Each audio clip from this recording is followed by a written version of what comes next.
UFC 321 Aspinall versus Gane just took place, and I'm gonna give y'all my reaction and breakdown of every fucking fight on this rocky card. Let's just start right away. Let's get to talking about it. Jacqueline Amorim versus Mizuki Inoue. Mizuki Inoue absolutely destroys Jacqueline Amorim. Jacqueline Amorim just looks to grapple. Basically, just think about it. It's a shitty women's fight. Jacqueline Amorim has nothing but grappling. She was a massive favorite, like a plus 3 or 400 favorite.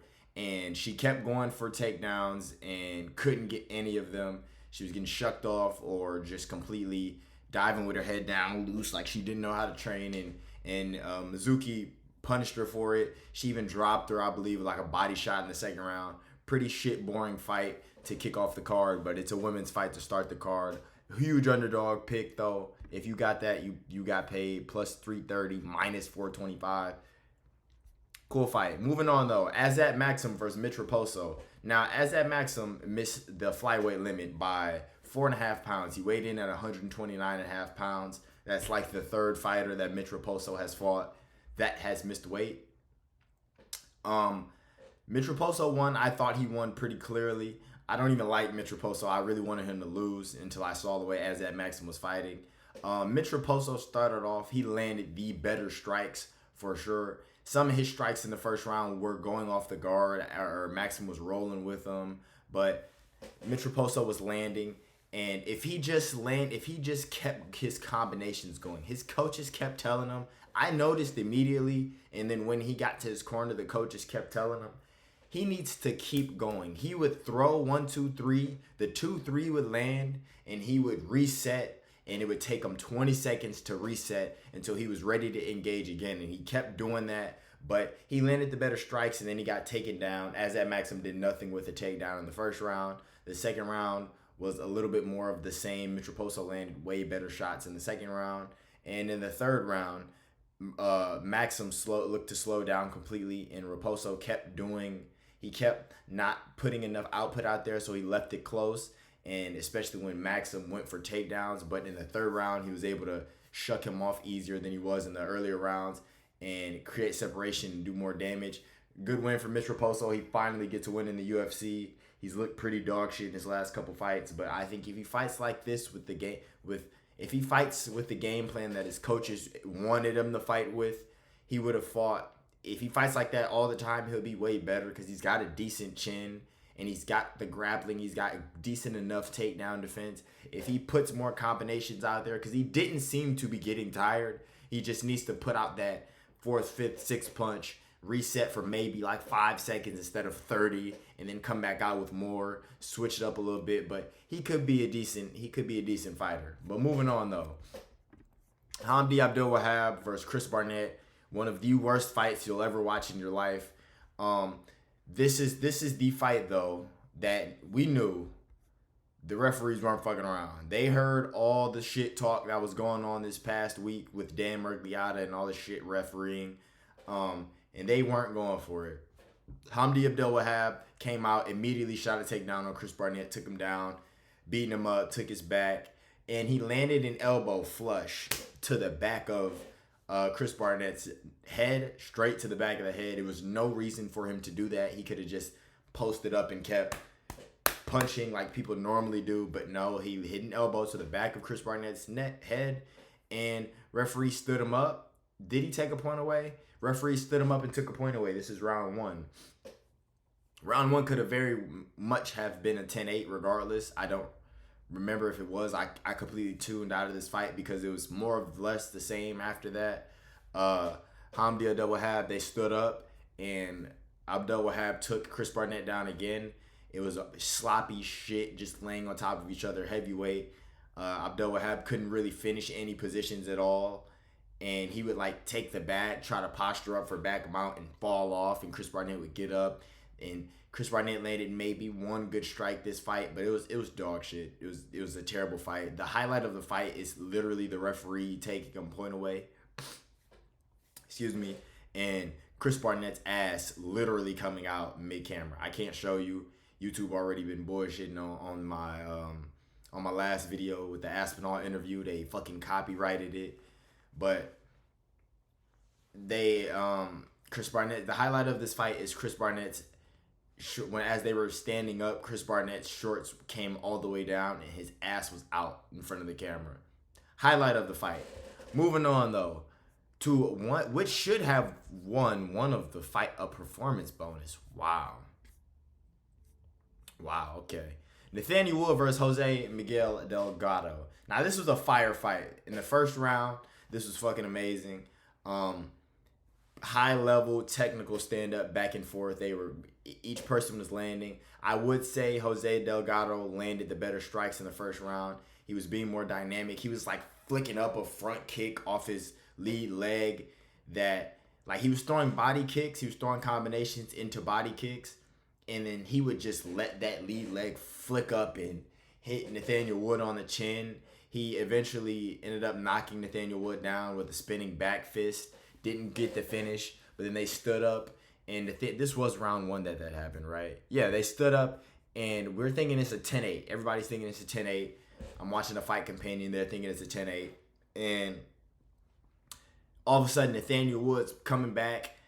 You can see Jose Delgado kind of let out a lot of his gas tank, or at least I saw that. I said that when that happened, that, okay, he let out a lot right there. He's been doing a lot of dynamic and like explosive attacks and combinations. Nathaniel Wood put him down. He didn't knock him out, but he knocked him down with I think it was just a straight right, I believe. And Delgado popped right back up. Good fight on the feet in the first round. Second round was a bunch of the same technical striking. It was a closer round. I did give it to Nathaniel Wood.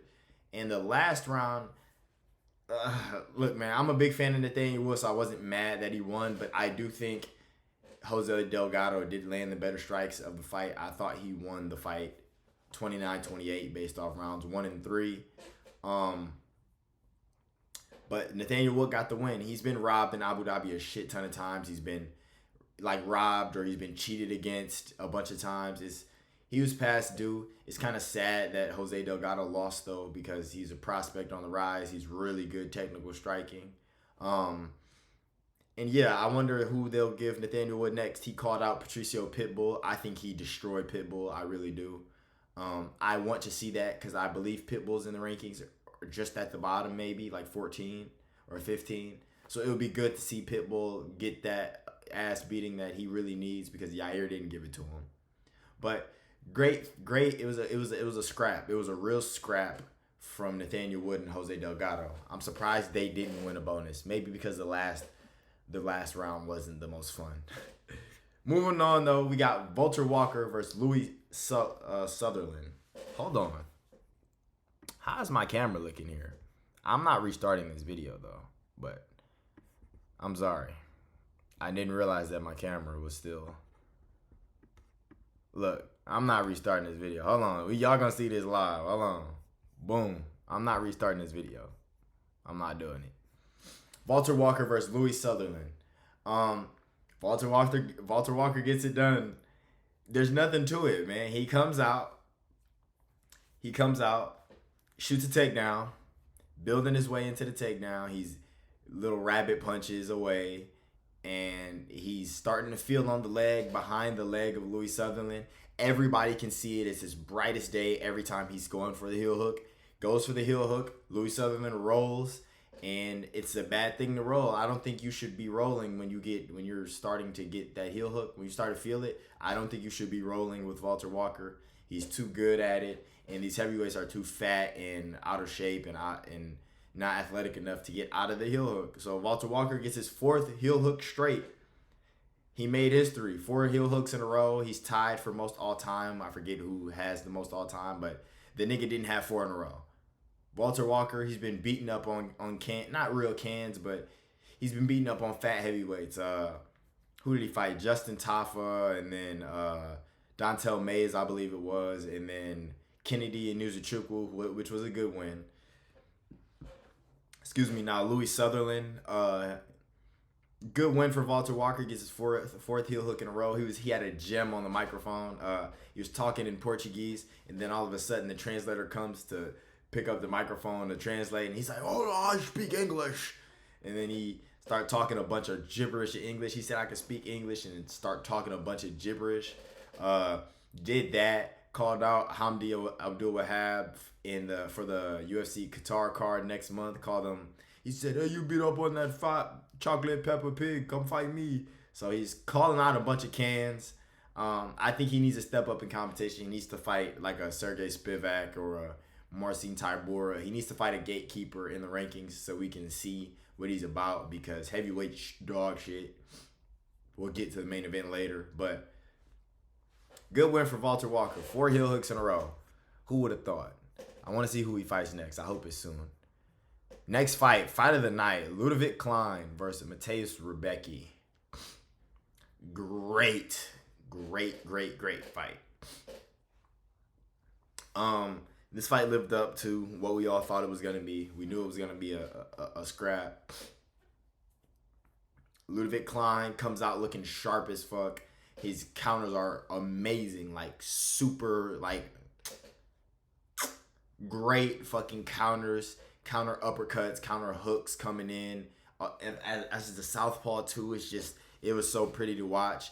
He was piecing up Rebecki. He wobbled him, jelly legged him in the first round. Couldn't follow up though. I wish his follow-ups would have been better. But Rebecki's got a chin. Rebecki would land a couple shots back. But it was all Ludovic Klein in the first 2 rounds. The first 2 rounds were literally Ludovic Klein just completely outworking, just piecing up Rebecki. Wobbled him twice, I believe, in each round. Or it was like 1 in the first, twice in the second. Rebecki came back, great chin. He didn't get out of the fight. And then the 3rd round, Rebecki's starting to land a little bit more. You can see Ludovic Klein starting to fade a little bit. Not really, but he was starting to slow down from his output because he was really stinging Rebecki. And Rebecki gets in on a takedown, gets in on a body lock, drags Ludovic Klein down, and Ludovic Klein completely snaps his ankle. His ankle's broken. When I was watching it, I was like, damn, what the fuck happened? Because at first you couldn't see like how it broke, but you knew something happened because he could have gotten up off the ground, but he just couldn't. He said something to his corner, and then he just didn't take the opportunity to get up, so he just laid on his back and ate a bunch of damage. He was getting elbowed. He almost got crucifixed, and he was getting like put in side control and getting ground and pounded. He was landing elbows off bottom that sliced open Rebecki, so it's just a fucking bloodbath. But it was almost a 10-8. Wasn't a 10-8. I thought it was a 10-8 personally. He landed how many strikes? 70 strikes, and they were all in that sequence of ground and pound of elbows and punches to the ground. But I guess it wasn't a 10-8. One judge did score a 28-28 though. I thought that's what it should have been. And Ludovic Klein on the microphone tells us that he broke his ankle on the takedown, which, they replayed it, and we didn't need to see the replay. Just say that. If you don't want to see that shit, don't go watch it. It was not worth replaying. It clearly snapped. It was just like boom. It was a bad break, which is fucked up because he was looking great, and I was thinking like, damn, I can't wait to see him soon. But now it looks like we're probably not going to see him to the end of next year, at least, with the way that ankle snapped. Hopefully it's just like a little tear or something. But great win for Ludovic Klein. And Rebecki, man, I don't want to see Rebecki fight for a while.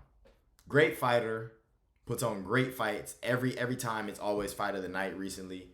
But he's taking too much damage. He's taking a shit ton of damage. He just fought Chris Duncan 13 weeks ago, something like that, 12 weeks ago, and now he's back fighting before Chris Duncan beat him up. He had that war with Orobai last October. He took 9 months off of that. Then he got beat up by Chris Duncan. 13 weeks later, he's back and got beat up, bloodied up. He needs to sit out for a while. I don't need to see Rebecki back fighting until July or August next year, just for his well-being. Like he's taken a lot of damage recently, and it's getting bad. But great fight. I wish Ludovic Klein wouldn't have gotten injured the way he did. Moving on though, Ikram Aliskerov versus Jung Young Park. Shit fight. Not gonna beat around the bush at all. It was boring as fuck. I was barely paying attention to it after the first round. Ikram Aliskerov didn't look sharp at all. He couldn't just KO his opponent and walk through him, so he looked shit. He got tired. I thought Jung Young Park won the first round, and then he just let the fight slip away from him. He was just so stupid. He could have just kept walking forward, like zombieing his way, cardioing his way towards Ikram Aliskerov. He was landing the better shots in the first round and a half, but Ikram Aliskerov eventually took him down, and he landed better shots at the end of the day. It was a boring shit fight. I don't even want to talk about it much. If Jung Young Park wasn't a old looking retard, he would have won the fight. Ikram Aliskerov's dog shit. He got tired after a round, and that's all I'm gonna talk about in this fight. Fuck this fight. Man. Whoops. Quillen Salkiel versus Nasrat Haqparast.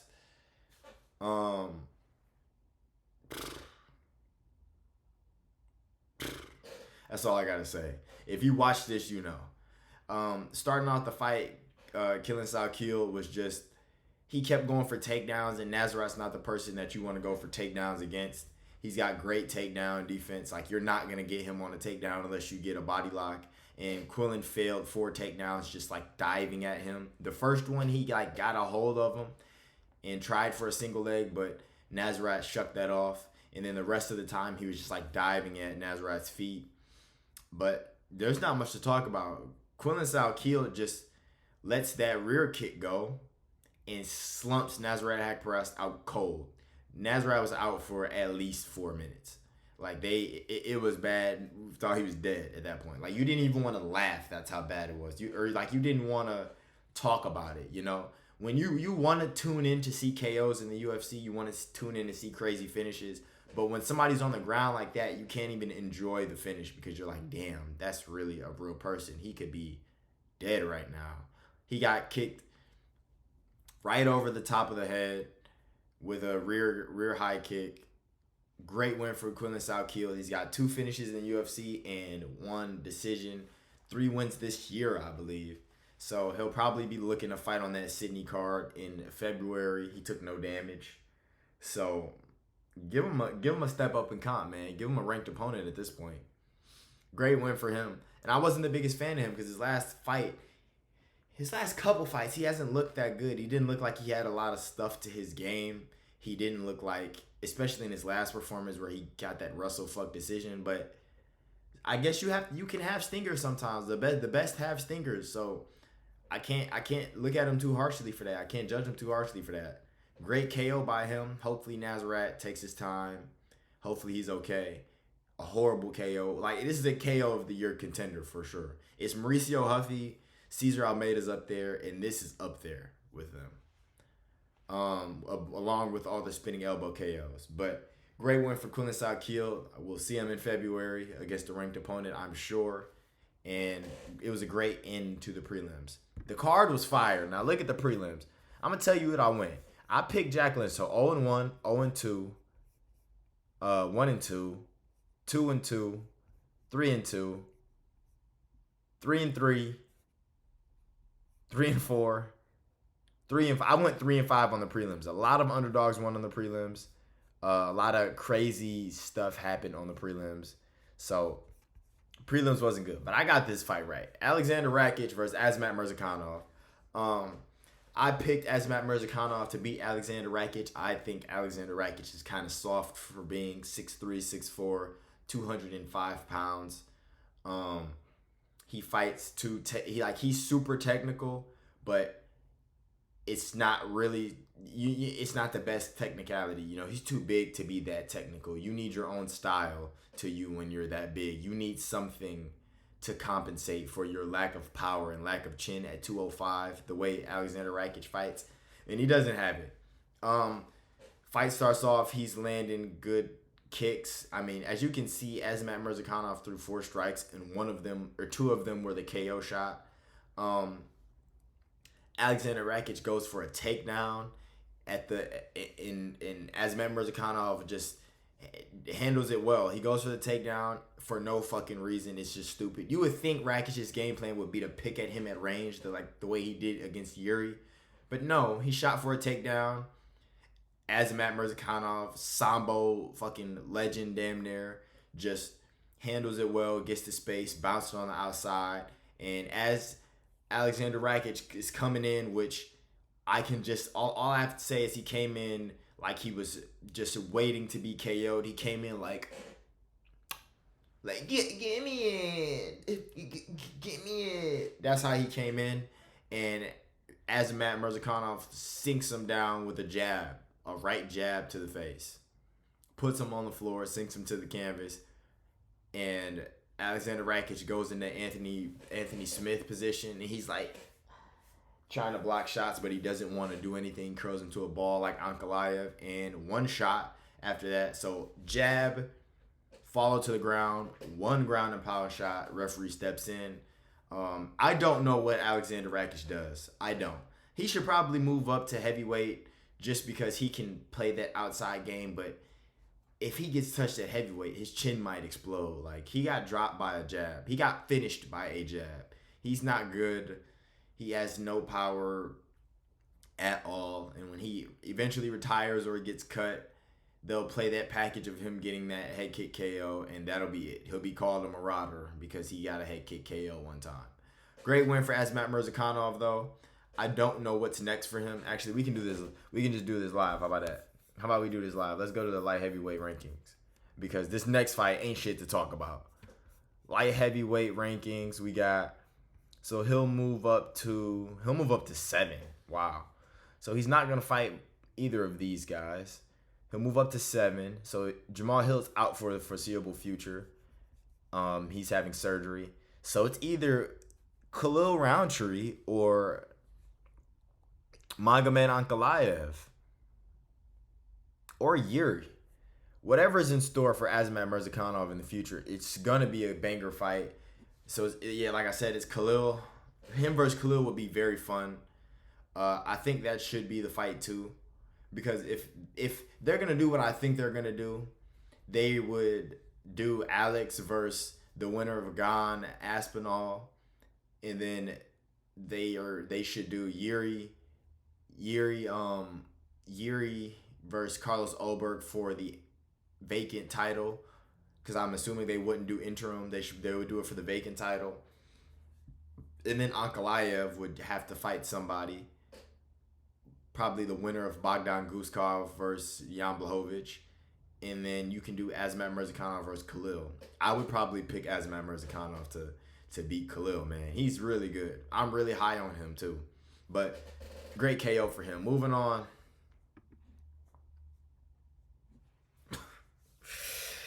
Man, this is when the card went to shit. The feature fight. Oh no, this isn't even a feature fight. Alexander Volkov taking on Gelton Almeida. This is fucking disgusting, man. It's 27 strikes in a 3-round fight. Fight starts off. Gelton Almeida immediately shoots a takedown. Immediately gets it. Does no damage. Absolutely no damage. He's just holding controlled time positions. Alexander Volkov's tip-tapping away. Actually, no. Did that happen in the first round?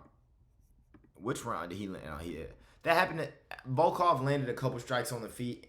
No. He got taken down. He got taken down immediately into the fight. And he's just landing the better strikes on the ground. This is all I can't even remember. Like, Almeida took Volkov down in every single round. Held him there, did no damage. He landed 27 strikes and had all of the control time of the fight. If they have control time on here, they don't. But I'm sure in 15 minutes, he had 13 minutes of control time. He did no damage. He just held control positions over Volkov. And Volkov was landing shots in the middle of their stalemates. And he won the split decision. It was a clear Volkov win. He could have won fucking 30-27. Almeida did no damage at all with anything that he did. He thought he was going to win by...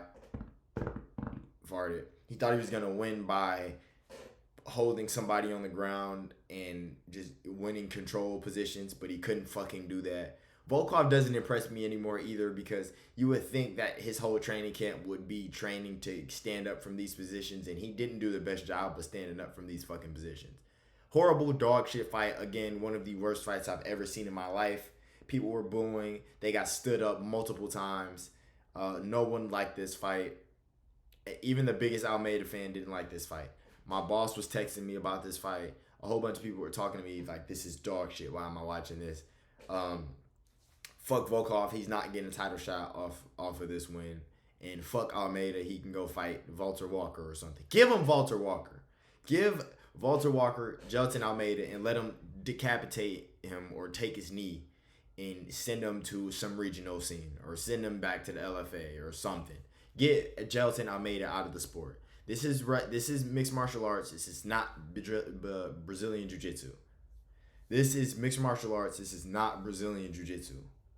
Moving on. Umar Nurmagomedov versus Mario Bautista. Pretty fight was garbage. It really was. It was just a big step up from the fight was garbage. It was just a bigger step up from Gelton Almeida versus Alexander Volkov. They start on the feet. Not much is happening on the feet. I want to say Mario Bautista was landing a little bit of the better strikes on the feet in the first round. And then he got taken down and held there. He got taken down and Umar did what all of the guys who get those takedowns of body lock positions do. They punch at you. They threaten rear naked chokes. But they take you down, do little pitter-patter shots. Good scrambles happened in this fight, in this round. And then Umar eventually got the body triangle on the back. He won the first round. Second round, more or less the same, but Mario Bautista throws it looked like he wanted to throw a head kick, but Umar was too close, so he ended up kneeing Umar in the face, and he dropped Umar. He knocked him down, thought he was going to follow up with it more, but Umar popped right back up, and they were back in range, and then Umar got his takedown again and held him there. Dumbasses were talking, not dumbasses, because the fucking judges... The judges scored this fight 30-27, and Mario Bautista got a knockdown. Look at these strikes. Damn, he landed 30. He landed double the strikes. I didn't know that. But it doesn't matter. You see this? They landed the same significant strikes damn near. Mario Bautista got a knockdown, and he didn't win the round. The judges scored the fight 30-27. It was a boring fight. The last round was a Gelton Almeida versus Alexander Volkov fest. Just grabbing him, praying for his dear fucking life that he could get a takedown. That's genuinely what it was. He prayed that he could get a takedown. He went out. He was literally running after Mario Bautista to get takedowns and hold on so he could squeeze out the win because he knew he had won the first round. He knew he had lost the second round. He thought he lost it. So then he was just trying to take the least past path of resistance. He wanted to take Mario Bautista down and keep him there, and that's what he did. And the judges gave him 30-27, so it didn't even fucking matter if he did that or not. Not much happened on the feet outside of the knockdown in this fight. A couple flicky kicks for Umar, off the lead leg. He threw that quick question mark kick off the lead leg, but it just taps. He has no power. He has nothing. I'm tired of Dagestanis. Unless your name is Islam, I'm fucking tired of everybody from Dagestan, Russia. I really am. Umar should not get a title shot against Merab or Peter Yan next. He really should. If Peter Yan wins, which he won't, Merab should get an instant rematch. They do the trilogy. And if Merab wins, he should fight Pantoja because Pantoja is going to beat Joshua Van. Moving on, though. Man, this mid card was dog shit, bro. Ugh. Mackenzie Dern versus Verna Jandaroba.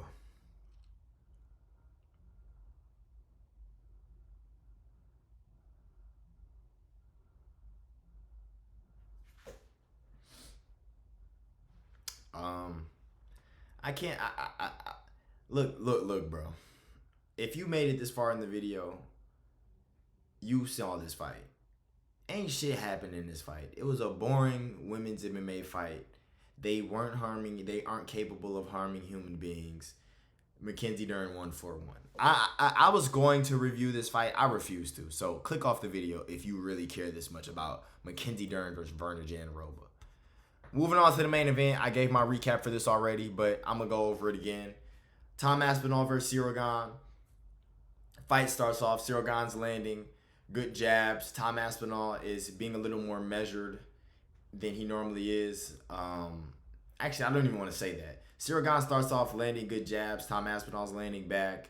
Cyril Gane's landing good inside low kicks. Tom Aspinall's landing good outside low kicks. And Tom Aspinall is landing body kicks. He's doing spinning back kicks. They're having a good technical scrap, a good heavyweight scrap. It was looking to be a good heavyweight fight. They're both light on their feet. They weren't overly doing it. They weren't plotting around. They didn't suck dick fighting each other. Tom Aspinall goes for a takedown and Cyril Gane stuffs it. Wasn't the best takedown in the world, but it was good takedown defense by Cyril Gane. They both looked game to fight each other. Cyril Gane's like second punch that he landed bloodied up Tom Aspinall's nose, and Tom Aspinall. Now he got eye poked earlier in the fight, but didn't say anything. He didn't give a response, but you could see that he got eye poked, and the second eye pokes that happened, with the one that ended the fight, Tom Aspinall's coming in and Cyril Gane just gouges Tom Aspinall's eyes out. One hand going right into Tom Aspinall's eyes, 2 fingers for each eye. They go into his eyes, then they push them in. Fight gets called off. Or no, Tom Aspinall gets a break. He can't fucking see. He's got a towel over his eye. He can't see anything. Fight gets called off. Cyril Gane's a bitch. He's a pussy. All he does is fight dirty. In every fight that he has a foul. He has something stupid happen in every fucking fight because he's dog shit. He's not dog shit, but he's a bitch for this. People are mad at Tom Aspinall for getting his eye poked. I don't understand this world. I really don't. I know there are people rage baiting, but there are genuine people that are blaming Cyril Gane for getting his eye poked, and it's fucking ridiculous. They're gonna run this fight back. They should run the fight back on the Elite Warrior card in January. It's obviously not going to get put on any cards this year because there are 2 title fights in the next 2 pay-per-views, and they're not putting this on a fight night, which, unless they do, which would be crazy. I could see them like Tom Aspinall, Cyril Gane, fight night main event, last main event of the year in San Diego or some shit like that. But in all actuality, it should be on the Elite Warrior card in January. Run it back, man. Run it back. It looked to be a good matchup. The fights ended with 50 seconds left in the first round. So Tom obviously didn't get a 2-minute KO like everyone expected him to get. And because he didn't get that, he sucks ass and he's a horrible bitch fighter and he sucks. But you can't win in this world. So what was looking to be finally a good heavyweight matchup, a good heavyweight main event for us to watch, because we haven't seen a good heavyweight main event since when? When was the last time you watched a technical or a good back and forth, not even a back and forth, or just a good non-lopsided heavyweight main event? Think about it. John Jones, no.